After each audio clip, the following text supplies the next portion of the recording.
This is FBG Jen. And FBG Kristen. And I'm FBG Margot, host and producer. You're listening to the podcast that will help you keep a lid on the junk in the trunk and inspire you to live a happy and confident life. Each episode, we chat with motivational experts and celebs and share our own candid adventures in being healthy. If you're looking for a podcast that's equal parts hilarious and enlightening, well then welcome to the Fit Bottomed Girls podcast. Today's episode is sponsored by Love My Skivvies, a monthly subscription service for undies that are as cute as they are comfy. And ladies, these are designed for workouts and your everyday life. Just pick your size and your style, and you'll never have to think about what's in your panty drawer again, because badass women need panties that live up to our adventures. Now, let's get into the show. Welcome back to the Fit Bottomed Girls podcast. This is FBG Margot, and on the line today, we have FBG Jen. Hey. And we have FBG Kristen. Hola. Hola. So we are talking with Kyle Hepp today. She is an international wedding photographer. She lives in Santiago, Chile with her daughter and her baby daddy. And she's a fantastic interview. And one thing I really enjoyed was just her views about motherhood. It's very FBG. It's you do you. That's her philosophy. And I just loved it. And Jen, so I just wanted to kind of get your ideas of like, what does motherhood mean to you and fitness and everything else? Yeah, so I was super bummed. I can't remember why, but I could not make this interview. And I was super bummed because I'd been on her website and I was like, oh, she is speaking to my soul. This whole like you do you thing is so awesome. Because like as a mom and as a non-mom, as we were kind of talking about a little bit off the air here, there's a lot of opinions out there about what you should be doing and how you should be living your life and how you should be raising your kids or how you should be having kids or how you shouldn't be having kids. There's just a lot of opinions. And the whole phrase of just like, you do you and I'm going to do me kind of thing is so refreshing. And I think it is becoming, I mean, I'm not saying it's like common because I don't think it is, but I think it's getting a little bit more that way. And I think she's one of those voices that's really having a really strong, opinion on parenting and how there is really, it's kind of what we do on Fit Bottomed Mamas a little bit. It's like, there is no right way to do it. Like, yeah, sure. Don't beat your kids. Like, I think we can all agree that's not okay. Okay. But, like fine, child abuse ruled out. Okay. You have to feed them and diaper them and okay. But beyond that, as long as everyone is like safe, then mind your own freaking business. Like breastfeeding, not breastfeeding, breastfeeding in public, what you feed your kids, like how you decide to raise your kids, whether that's, conscious parenting or sleeping through the night or cry it out or whatever. Like you are the expert on your kid and no one else knows your kid and your family and your circumstances and your needs as a mother like you do. And everyone's doing the best they freaking can.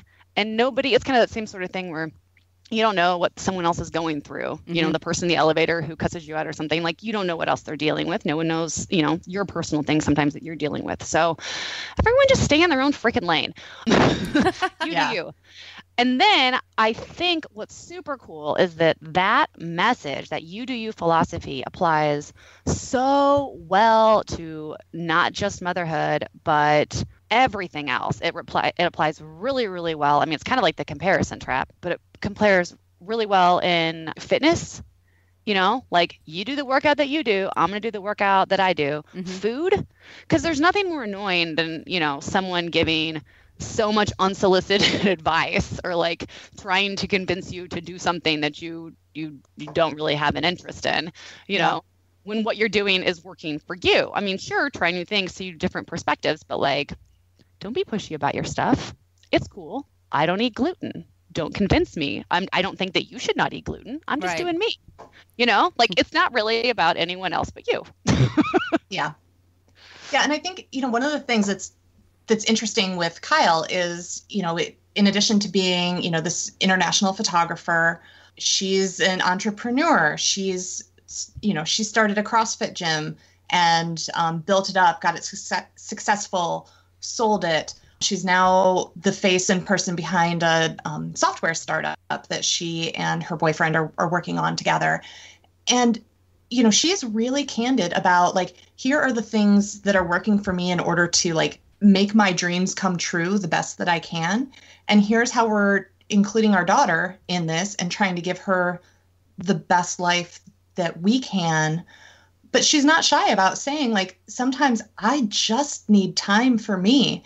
And, I think it's really powerful to put that out there and say, like, as a mom, as a woman, as a business owner, like, I have these other needs, and here's what I need in order to meet them. And here's the support that I would like. And seeing a strong woman do that, I think helps other women who are feeling guilty about having those needs. It kind of just gives you a little bit more, I don't know, maybe a little more power to feel like, oh yeah, I do get to ask for that, or I do get to request that. And it is okay to feel this way. It is okay to not feel like I should be devoting, every last ounce of energy to this one thing and making everything else like not even a priority. It's funny because before we started recording, Margot brought up the Ali Wong. What is the name of the second comedy special? Do you remember? No, I don't. Margot? Sorry. I'm blanking on it, but it's not Baby Cobra. It's like the one that comes after that. It's on Netflix now. And she talks about she talks about a lot of really funny things about motherhood, but one of the things she says is like, if like the bar for dads is like so low in society, it's like if a dad even is seen changing a couple diapers or out alone with, his child, it's like, oh my gosh, confetti everywhere. He's amazing. But you see moms do that stuff all the time. Yeah. And it's like, she's like, where's my freaking confetti? Like, this baby just crapped in my face. Like, where's my She confetti? talks about that. Yeah. It's Hard Knock Wife. That's the name of her special. It. And she's pregnant with her second child. And I've never had a kid. And Kristen's never had a kid. But I can tell you guys, even if you don't have kids, you're going to laugh your butt off. She is so hilarious. And it's so, I love it when people peel back the layers and like, nope, this is the reality. This is what being a wife is and a mother and stuff like that. Everything. That's why I think Kyle's message is so poignant, because it's like, guys aren't having to kind of like fight to be themselves after they have a kid, but like women in society kind of you really do kind of have to fight to continue to have your identity, because all of a sudden your role as mother is like so big, and that's kind of what everyone expects. So I think like her and a lot of millennial moms too are kind of paving that way for motherhood to be seen in a different way, and for mothers to be seen in a different way, and for us not to actually have to feel guilty about saying, hey, I'm going to take time, and this is what I'm doing for my family, and this is what I'm doing for myself, and my relationship with myself is just as important as the one with my child, and the one with my husband, and the one with my family, and the one with my friends. I think it's really cool. She's great. And she also talks about sexism, and she's like going through a round of funding for this new project that she's doing with her boyfriend. And my friend, actually, Christina, she is partnering with a man, and they're coming up with a software, and she's going through funding right now. And she was in Silicon Valley a few weeks ago, and she said, Margot, every time we approach someone, they talked to him and they ignored me. Mm-hmm. And the guy said to him, no, she's the CEO. She's the brains behind this. I'm just the marketing guy. And she talks about what it's like to do that. And I mean, like when she's doing that, going through that right now in Santiago, guys, she's so inspiring. You're just going to love her. Yeah. And you guys remember when we talked to Kat Lincoln, from Clever, and she talked about getting cupcaked when they were looking for funding. And what's interesting is Kat and Kyle and I all worked together at AOL once upon a time, and we always joked about being the girl blogger mafia. So it's really just from like that side, it's really neat to see what those women have done, because it's just like, and it's just like, holy cow, like, yeah, we talked about taking over, and okay, sure. Take over the world. You do you, boo. You do you. You do you, guys. You do you. And if you feel like subscribing to the show, we would love that. That way you'll never miss an episode. And especially if you get your podcast through Apple Podcasts, please leave a review and a few stars. We'll read all the 5-star reviews on the air. And please, any comments or suggestions, especially guest ideas or subject ideas, email us at podcast@fitboundgirls.com. And let's get right into our interview today with Kyle Hepp. Remember, this episode is sponsored by Love My Skivvies, a monthly subscription service for undies that we absolutely adore. Ladies, you got to check them out at lovemyskivvies.com. Okay, that's LUVMYSKIVVIES.com. And for being a listener, you can even save 25% off your first month. Just enter the code FBG, that's for Fit Bottom Girls, FBG, at checkout, and you're good to go. Again, that's lovemyskivvies.com, LUVMYSKIVVIES.com. Kyle Hepp is a serial entrepreneur who's claimed that she's never had a real job. She started her career as a wedding photographer in Chile, 100% self-taught, and soon became one of the top photographers in Latin America and well-known throughout the world, shooting weddings from Croatia to Brazil to New Zealand. She became an obsessive CrossFitter and placed top 10 in Chile's female CrossFitting rankings several years in a row before deciding to open her own gym there. In December of last year, she sold that gym, and she and her boyfriend and baby daddy are working on a new project, gym management software, and they are seeking funding for it right now. She is also author of the book, The Maternal Instinct Myth. Welcome to the show, Kyle Hepp. Thank you. Well, thank you for being on the show today. This is FBG Margot, and on the line today, we have FBG Kristen. Hey. And we're just going to dive right into this interview right now. Your current business as a badass entrepreneur and world traveler. I mean, how on earth did you get into this line of work? And what is an average day for you like in Santiago, Chile? Well, I actually have two businesses. So I am an international wedding photographer. I shoot weddings all over the world. And then I used to own a gym, which I sold back in December. And through the gym, my boyfriend and I actually started a software for a gym management software. So those are kinds of my two lines of work at this time. And I am also writing a book called The Maternal Instinct Myth about my experience as a mother. So I guess a current day for me normally is I wake up about 7:30. I try to get up like 2.5 hours before my baby gets up.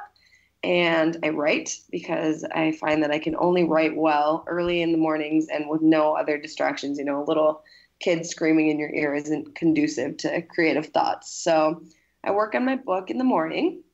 And then when she gets up, I like to give her breakfast and then take her out to the park, take her to the museum, go do fun, intellectually stimulating things for a child as much as you can with a 1.5-year-old. My boyfriend and I both work from home. So we basically do a job of juggling the baby in between both of us working on the businesses. And right now we are actually raising funding. Oh, I just cracked something off my chair here. Whoops. We are actually raising a round of funding for our startup. So a lot of typical days, I mean, there is no such thing really as a typical day, but in a normal day, we often will get a babysitter in the afternoon when our little girl's sleeping, and then we head out and we go to investor meetings and do a lot of pitches. So my boyfriend is the developer. He's the one who invented the entire software, and I am the marketer and the face of the business.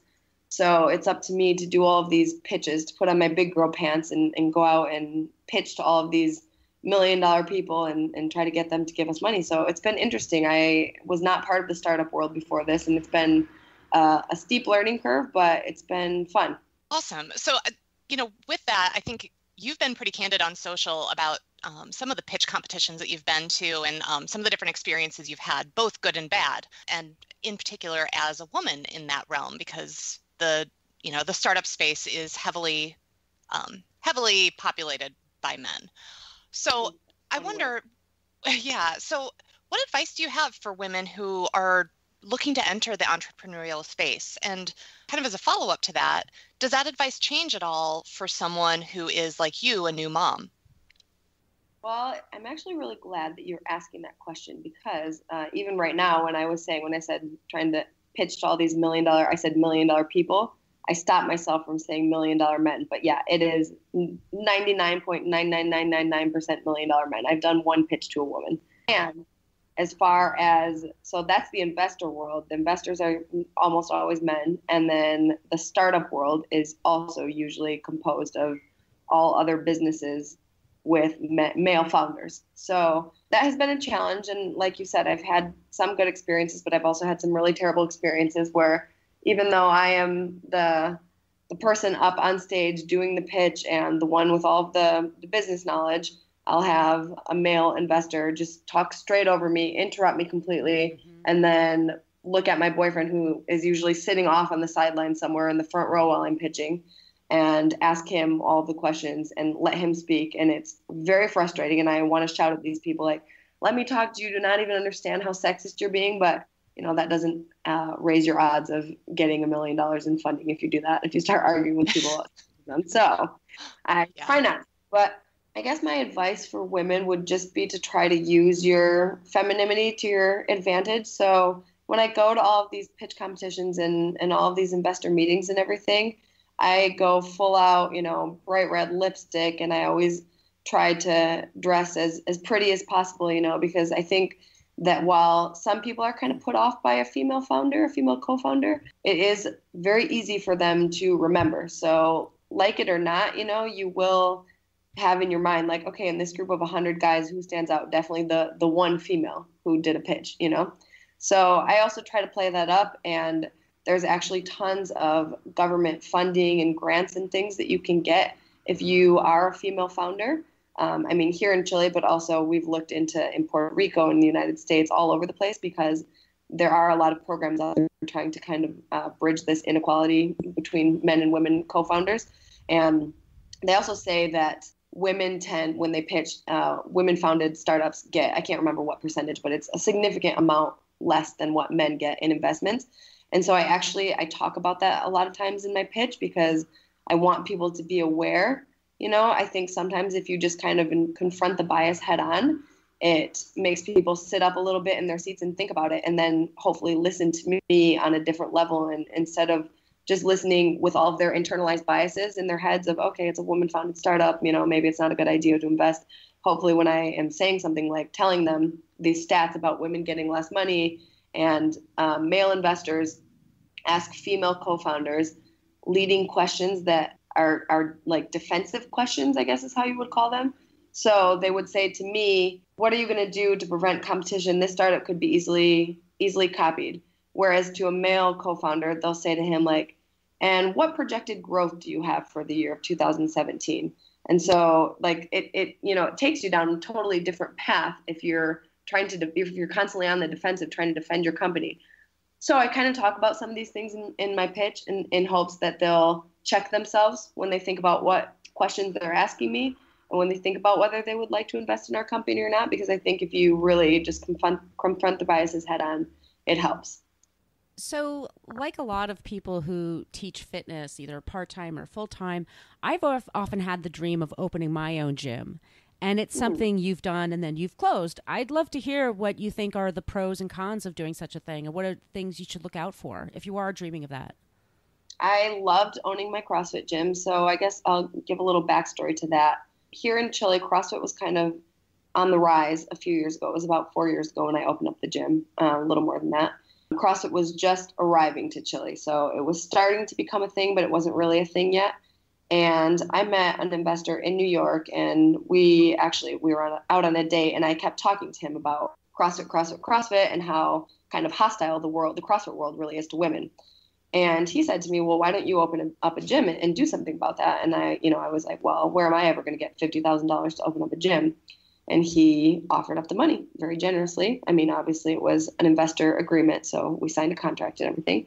So I opened the gym, and in the beginning, it was a huge struggle. You think like, you look at a gym, you look at someone else's gym and think, I could do it better. Mm-hmm. I could always do it better.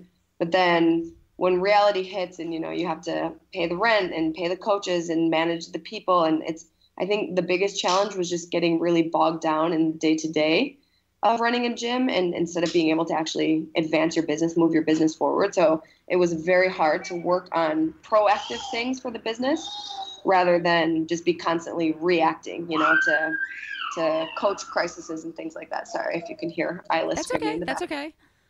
All right, they're on their way out the door. Get me bread. Get me all the carbs. I'm PMSing. Thank you. So I think that it was a fun experience. It was not what I expected when I thought about myself as a gym owner. I had grandiose ideas in my head for how I would be able to expand and things like that. And then the reality was just much, much slower, because the day-to-days of operating a gym are very intense. It is a labor-intensive business for sure.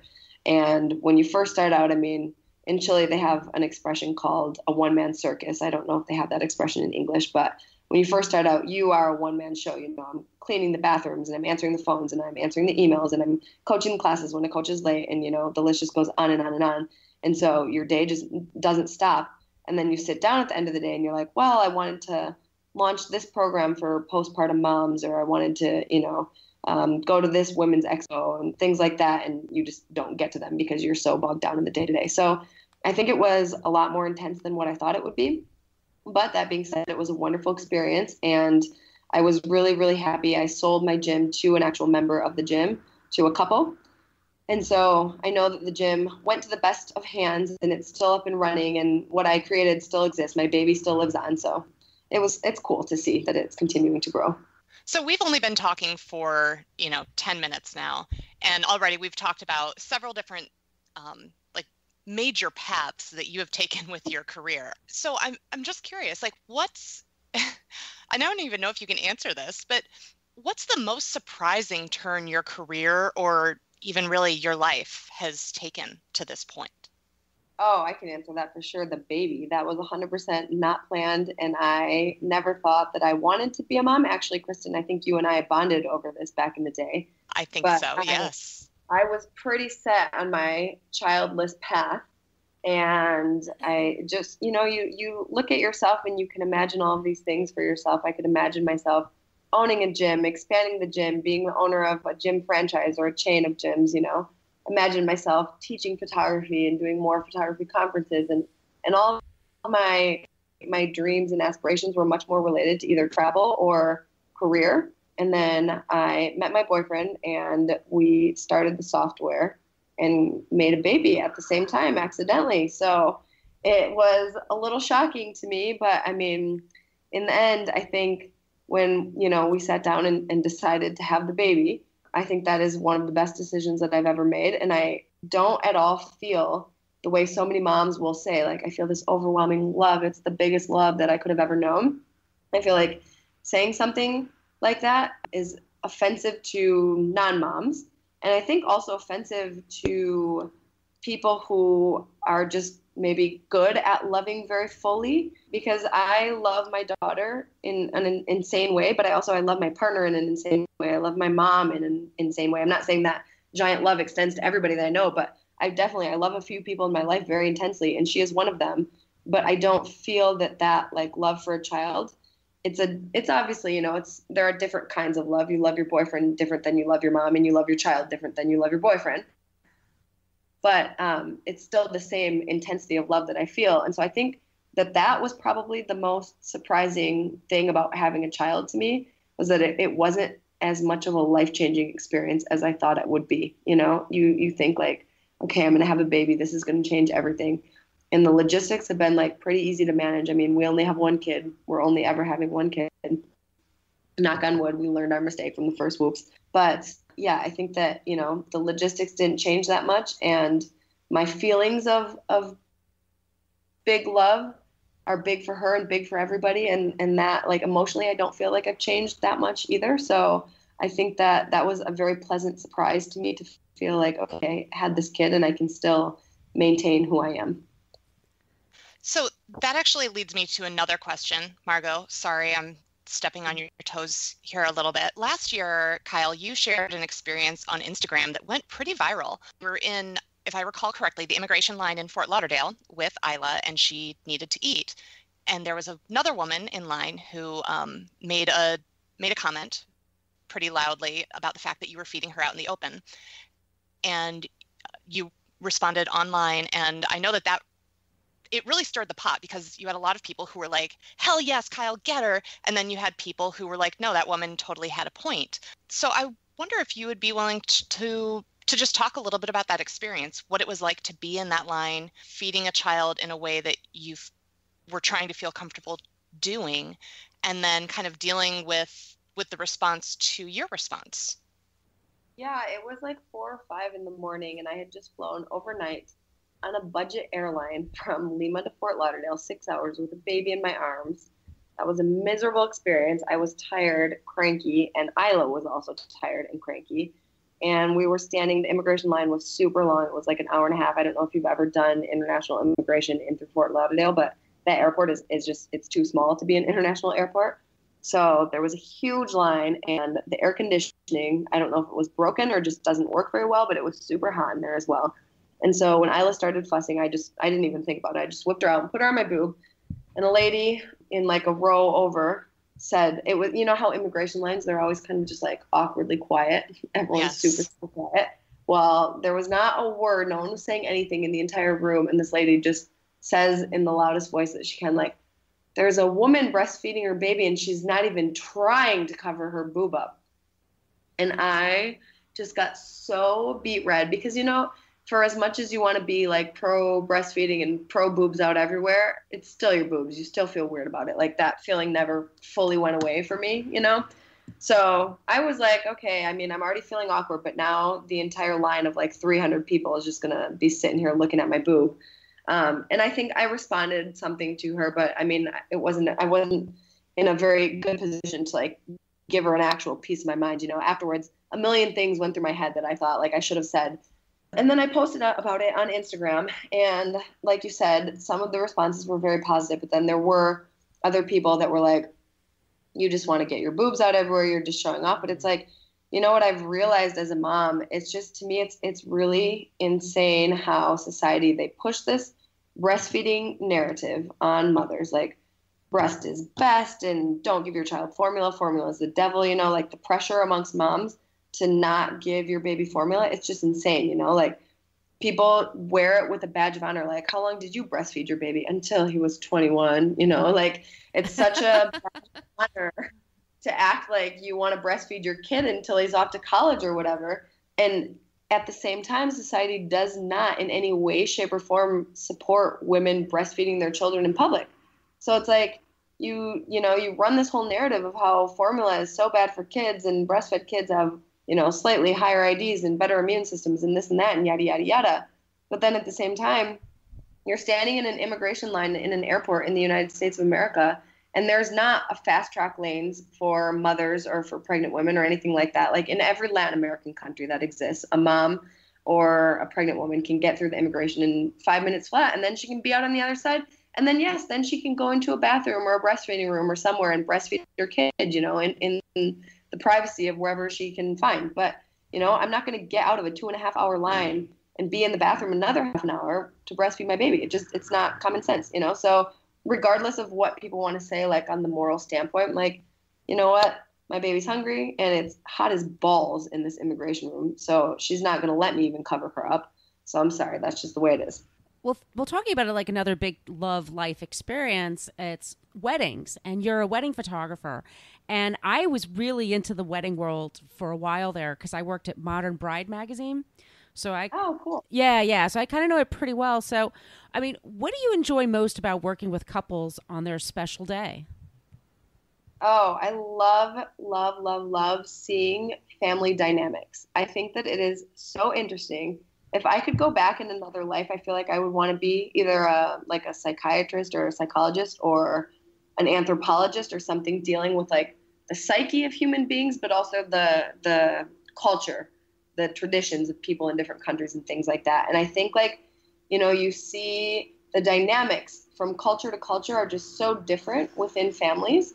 And so I think as a photographer, this serves me really well, but I very much like to observe.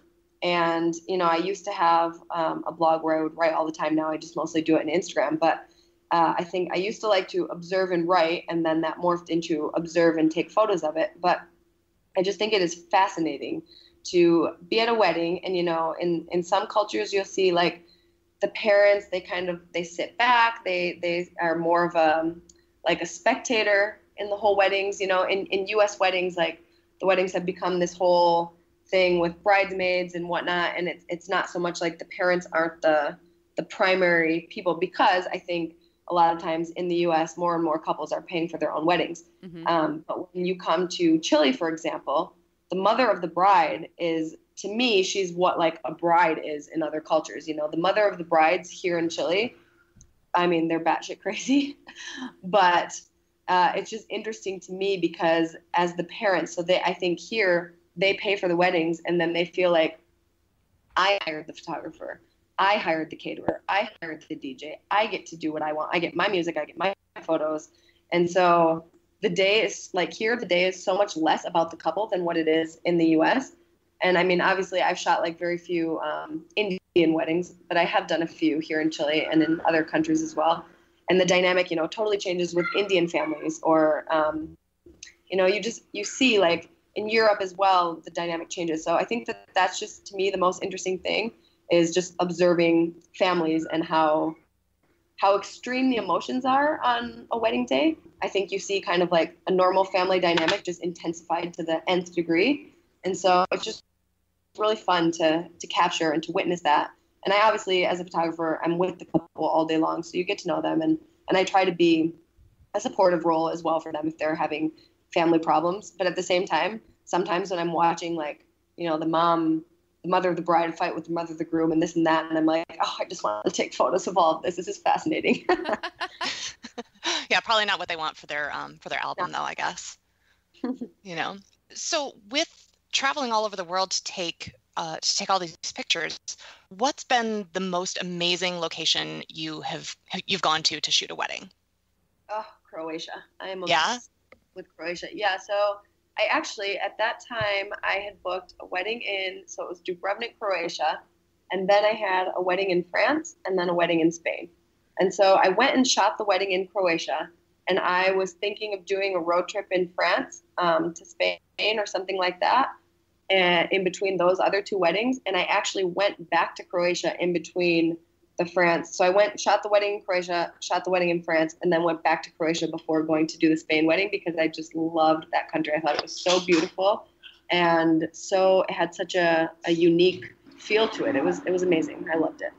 So are there any destinations out there that are on your bucket list? Like, where haven't you been that you're dying to go? I'm dying to go to Africa. I would love to do a safari. And a ton of my couples have actually honeymooned in Zanzibar, which looks amazing as well, beautiful. But I mean, as you can imagine, flights from Chile to Africa are not very common or very cheap. So I think that's for when we become millionaires, when we sell our startup for $10 million and go celebrate. So you have been traveling all over the world and living in Santiago for years and years now. And what's funny is, so Kyle and I, we met online because we were both working together. We met when she was living in Santiago, but we had both lived in Michigan at the same time and both lived in Florida at the same time. So but you have really just been everywhere. And so I'm wondering, what feels most like home to you? Like, do different places feel like home? Is it more about who you're with? Is home still Michigan? Is it with your mom? What feels like home to you? Oh, that is the hardest question anybody has ever asked me. Sorry. That's okay. So when I go to Michigan, it's familiar, but I wouldn't say that it feels like home. You know, I'm not close friends with anybody really in Michigan. So I see my mom and my brother and my niece, and that's wonderful. But my mom, she doesn't live in my childhood home anymore and everything. When I'm from a town called Granville, Michigan, and when I lived there was a population of 9,000 people, and now there's a population of like 25,000 or something, and there's a mall and all of these restaurants, and also Grand Rapids is close by, and Grand Rapids is turned into like the beer city, and it's actually really amazing, and hipster coffee, and you know, it's gotten all kinds of wonderful additions to the city. So when I go back there, I actually feel like it's very different from what it was, but at the same time, you know, it always holds that sense of familiarity because of the family roots that I have there. In Santiago, for the longest time, I resisted calling this place home. I didn't like Santiago, but I didn't realize that what I disliked about Chile, I think, was more just unhappiness with my situation and the relationship that I was in. I mean, when you and I met back in the day, that was when we were both writing as professional bloggers, and I enjoyed writing, but I wasn't getting to write the kinds of articles that I wanted to write, and I just wasn't sure what I wanted to do with my life. And obviously I divorced the Chilean that I was with then. So I think that more of my unhappiness with Chile was just to do with my actual situation. And now that I'm in a good relationship, I will also say that the city of Santiago has evolved so much in the past 5 years. They have started receiving so many immigrants, actually from Haiti, from Colombia, from Venezuela, but there's just been this huge influx because Chile has a super stable economy at the moment. And so they've been receiving immigrants from around the world. And it's been wonderful because with all of these immigrants have come, better food, better customer service, better nightlife. Each culture, I think when you become an expat somewhere, you kind of retain what you loved about your home culture and you bring it with you to the place that you're living. And so I see all of these expats here are just bringing so many wonderful things to the city of Santiago, and it's just really evolved. And so I think more and more I can see myself being here more long term, and it feels more like home. But that being said, the city that I think I legitimately most feel at home in is probably New York City, because I've photographed so many weddings there over the years. And back before I had Ayla, I used to spend probably 6 or 7 months on the road shooting weddings every year. And then of those 6 or 7 months, it would be coming back to New York as a home base. So probably like 3 or 4 months in New York City as a base. And so I just love New York City. I would love to live there. I would love to raise Ayla there. But that being said, I think that the standard of living that we have here would be pretty damn hard to replicate in New York City. So don't know that will happen. Was it hard to start that business? Because I know it's pretty competitive, the photography business, especially for weddings. Yeah, I actually had a very kind of an interesting start. Since I was here in Chile, when I first started doing wedding photography, the market here was not developed whatsoever. And a girl actually contacted me because of some hobbyist photos that I had put on my blog, and she asked me to shoot her wedding. And I resisted. I didn't want to because I didn't want that pressure. And I told her, like, listen, I'm not a professional photographer. I don't know what I'm doing. I don't think I should shoot your wedding. And she insisted. She said, there's no other photographer in Chile that I like. So if I hire you, you'll get a few good photos. That'll be better than nothing. So please come shoot my wedding. And I charged her more or less $1,000. That's roughly what the exchange rate would equal out to. And I thought that was like a super discounted price because in the US, that's what a really bargain photographer would go to, like $800 to $1,000. So, I thought that I was giving her like a new photographer price. Turns out that price that I was charging at the time put me immediately as the most expensive photographer in Chile. So without ever shot a wedding before. So I shot her wedding and one other girl's wedding at that price and published those weddings on my personal blog. And the next year I booked 15 weddings off of those 2 weddings. And I really equate like part of the reason why people caught on and started hiring me so quickly was not just the photos, but it was more of people thinking like, well, if she's the most expensive, she must be the best. And at the time I didn't even know that I was the most expensive, But I quickly professionalized and got an actual website and got a hosting plan so I could deliver people's photos online and had a contract and just did a lot of things that other photographers here weren't doing. And so my business here expanded so rapidly that it wasn't hard to within 2 or 3 years to be the most well-known photographer in Chile. And so from there, I think that kind of made it easy for people abroad to justify the cost of flying me in. And obviously at this time I wasn't charging $1,000 per wedding. I was much more expensive, but they could justify the cost because to them it was like, well, we're getting the best photographer in the entire country of Chile, And so it also adds a ring of novelty to someone who's in New York City and they're looking at a sea of other amazing photographers. And so kind of the distinguishing factor is like, well, our photographer is coming all the way from Chile. That's pretty fucking amazing. Oops, sorry. I don't know if you can swear in here. You totally can. It's fine. Okay. I've been like really trying to watch my language. Nah, you're good. But anyways, I think that was kind of why I was able to rise up in the ranks so quickly, was just knowing how to market myself in a way to really like play up the fact that I had gotten so quickly to become the most well-known photographer in Chile. I want to talk a little bit about something that is that's pretty new, which is your book that you're working on. And you say that it's not a how-to for working mothers, and it's not an ode to the joy of motherhood. It's about permission. So could you elaborate on that a little bit? Yeah, I mean, even just going back to the breastfeeding incident, I understand if there are other women who feel less confident or feel like the right thing to do is to cover their own boobs up when they breastfeed in the immigration line in Fort Lauderdale Airport. And so to them, like, hats off, good for you. You do you. And feel good about your choices. I think there's so much pressure on motherhood. Like the pro breastfeeding camp wants to demonize formula And then the moms who have given their children formula want to be able to say, like, listen, it's totally fine. My kid could still be the president of the United States, even though he never had titty juice, you know? So I think that it's like, it feels like constant mom war, you know, as to what you should do for your child. And I just, in the book, I feel like I write about my own experiences, but at the same time, my own experiences also have been pretty unconventional. And so I hope that through what I'm writing and through just the way that I am trying to kind of lay out the choices that moms have, that people feel like they know their own child best, they can do whatever's best for their kid, and hopefully they will be supported by other moms regardless. Kyle, is there anything else that you're interested in talking about that we haven't touched on? Well, I mean, I guess just since we're chatting. Yeah, let's chat. One of the things that I think has been also very interesting about my motherhood experience also has a lot to do with my choice of partners. And he is a stay-at-home dad and a stay-at-home worker as well. You know, we're both in the house, and he 100% does his 50% of the share of child raising and housework and even, you know, what the emotional labor, you know, that's been making the rounds on the internet lately.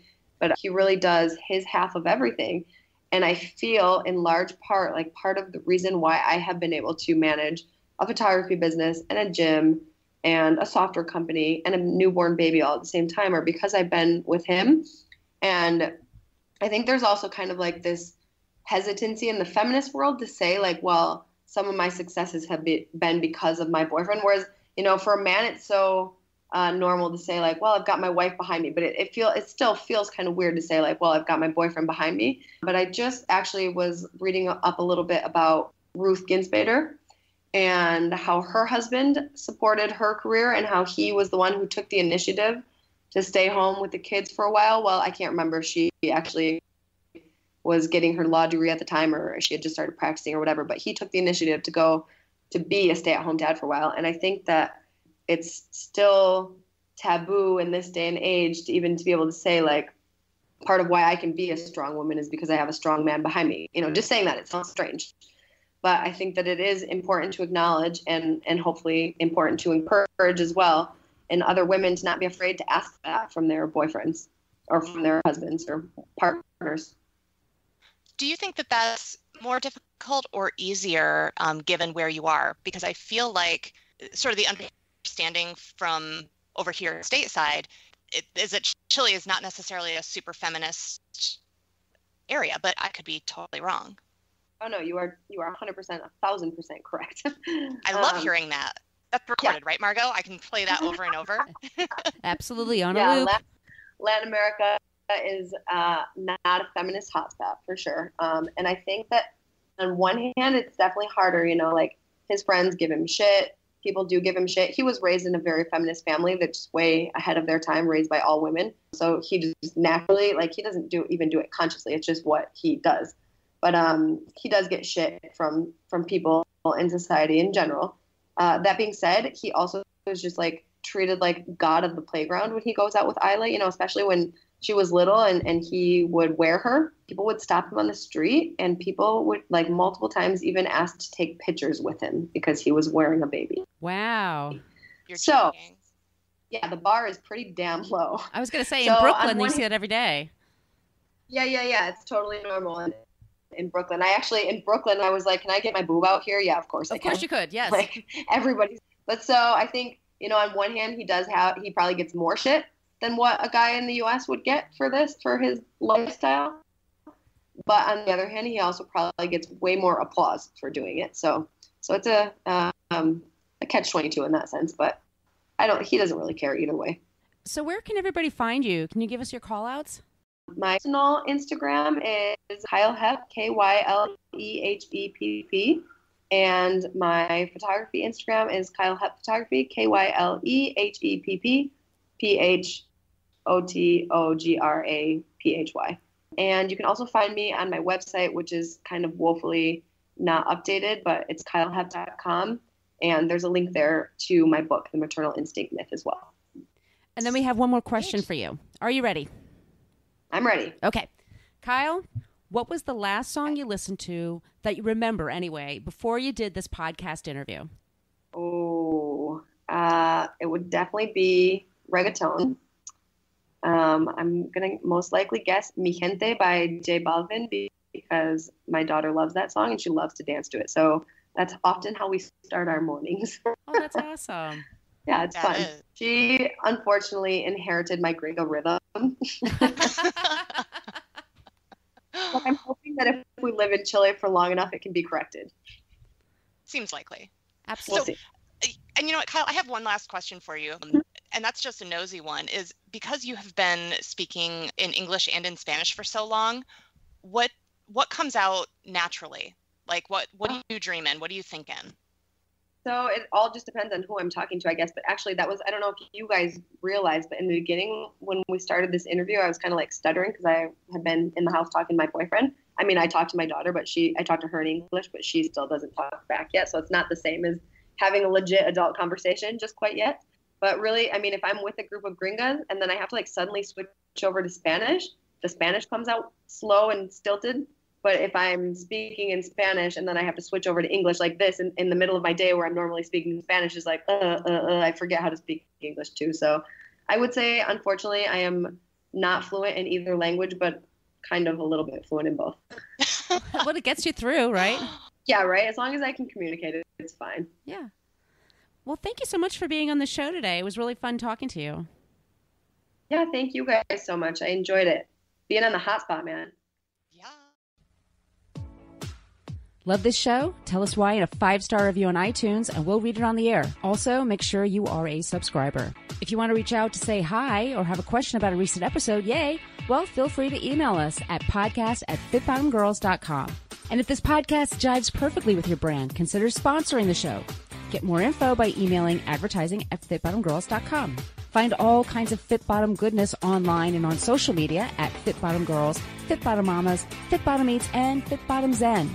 And if books and movies are your thing, check out the other podcast I co-host called Book versus Movie, which you can find anywhere where you search for podcasts. Thanks for listening.